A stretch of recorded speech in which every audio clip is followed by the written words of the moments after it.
Linda mendadak ngaku kesurupan 7 hari pasca Eki Vina tewas. Andi Malinda Putri alias Linda mendadak mengubah kesaksiannya soal kasus Vina Cirebon. Linda seolah enggan ditunjuk sebagai biang kerok atas kasus Vina Cirebon.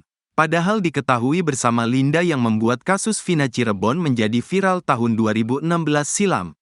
Kasus Vina Cirebon terjadi pada Sabtu tanggal 27 Agustus tahun 2016. Polemik terjadi soal motif kasus Vina Cirebon 2016. Awalnya kasus Vina disebut sebagai pembunuhan hingga membuat 7 orang divonis penjara seumur hidup.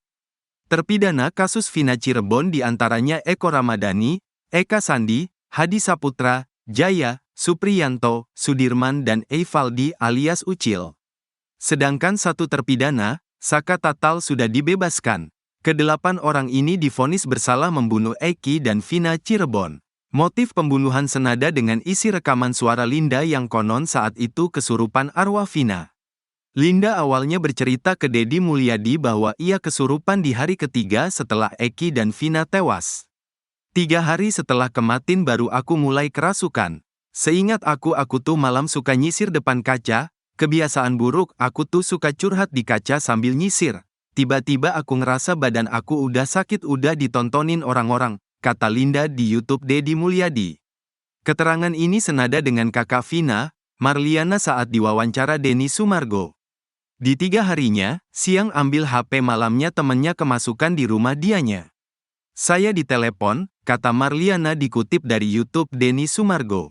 Marliana bercerita mendatangi rumah Linda pukul 1 waktu Indonesia Barat.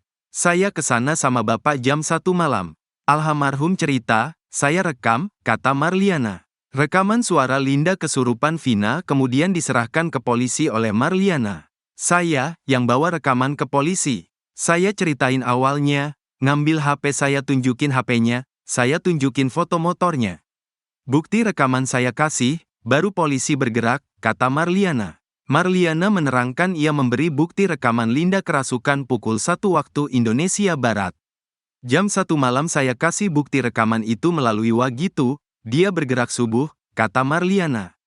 Tapi kini Linda justru mengubah ceritanya. Seolah tak mau ditunjuk jadi biang kerok, Linda mengaku kerasukan 1 minggu pasca Eki dan Vina tewas. Malam itu tuh bukan 3 hari, cuma terlanjur kakak Vina kan ngomong 3 hari. Mungkin lupa, namanya ingatan sudah 8 tahun lalu, rekaman pertama itu, kata Linda. Linda menekankan tak mau disalahkan atas kasus Vina Cirebon. Sekarang dikaitkan, gara-gara Linda jadi orang tertangkap. Kebenarannya kemasukan itu 7 hari setelah kejadian, soalnya Sabtu ketemu Sabtu. Meninggalnya Sabtu saya kerasukan hari Sabtu, kata Linda. Linda mengatakan cerita ini merupakan hasil konfrontasi dengan keluarganya. Sudah konfirmasi ke keluarga, ingat gak sih kapan ternyata benar hari Sabtu karena hari Kamis kejadian aneh di malam Jumat rumahnya ada yang ngetok-ngetok. Ternyata benar 7 hari kesurupan itu malam, kata Linda.